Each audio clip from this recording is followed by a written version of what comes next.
અત્રે ઉપસ્થિત સર્વે સંતોના શ્રી ચરણમાં સાદર વંદન સાથે અહીંયા ઉપસ્થિત તમામને મારા જય સ્વામિનારાયણ।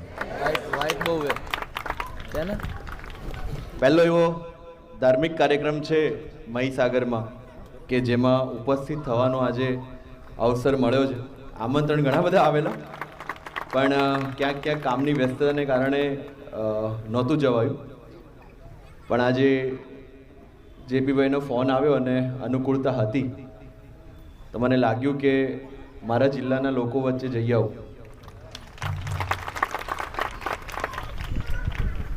જ્યારે ઉત્સવનો અભાવ હતો અને ભક્તોએ પૂછ્યું કે શું કરી શકાય, અને સ્વામિનારાયણ ભગવાને કીધું કે શાકનો ઉત્સવ કરીએ। લગભગ 1877માં લોયા ગામમાં ઘણા બધા ભાવિક ભક્તોની વચ્ચે રીંગણનું શાક એમણે બનાવ્યું, લિમિટેડ મસાલા સાથે। લગભગ હું માનું ત્યાર સુધી 1200 કિલો રીંગણનું શાક એમણે બનાવીને ભક્તોને જમાડે, અને ત્યારથી પરંપરાગત રીતે આ શાકોત્સવ જે છે ઉજવાય છે। મને જ્યારે આમંત્રણ આપવા આવે ત્યારે મેં આમંત્રણ કાર્ડમાં જોયું જાડી પ્રદેશ, એટલે મેં પૂછ્યું કે આ જાડી પ્રદેશ શું છે? એટલે મને કે આ જે આખો વિસ્તાર છે જંગલથી આચ્છાદિત વિસ્તાર, એને સ્વામિનારાયણ સંપ્રદાયમાં અમે જાડી પ્રદેશ તરીકે ઓળખીએ છીએ।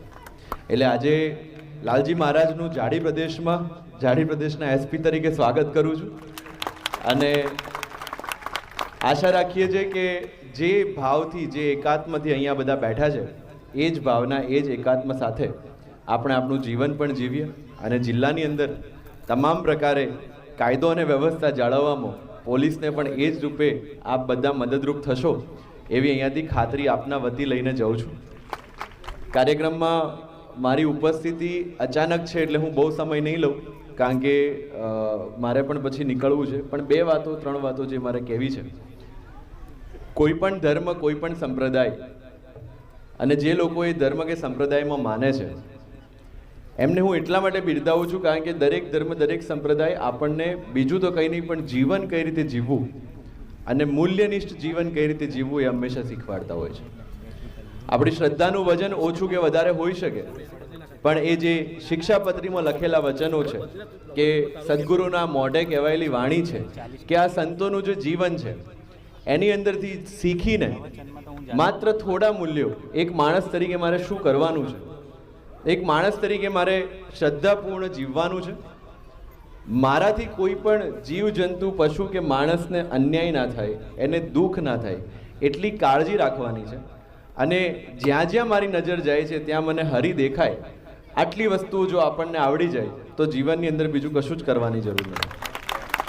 તમામ ધર્મગ્રંથો, તમામ સદગુરુઓના જીવનનો સાર, એમના વક્તવ્યનો સાર અને એમના વર્તણૂકનો સાર જો આપણે લઈશું તો એ માત્ર આટલો જ નીકળે છે કે બીજાની ખુશીમાં ખુશ થઈને જીવીએ એટલે બધું જ એની અંદર આવી જાય છે। જીવન જે છે એ સીધી સરળ લીટી તો નહીં હોય, કારણ કે એ જો લાઈન ECGની સીધી આવી જાય એનો મતલબ શું છે? માણસ ગયો।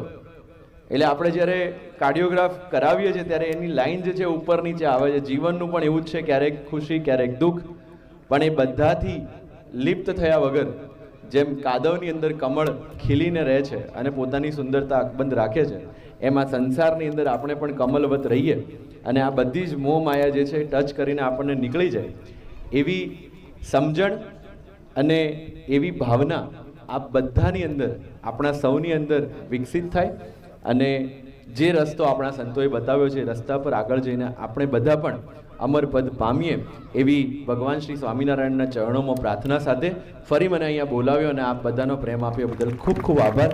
જય સ્વામિનારાયણ।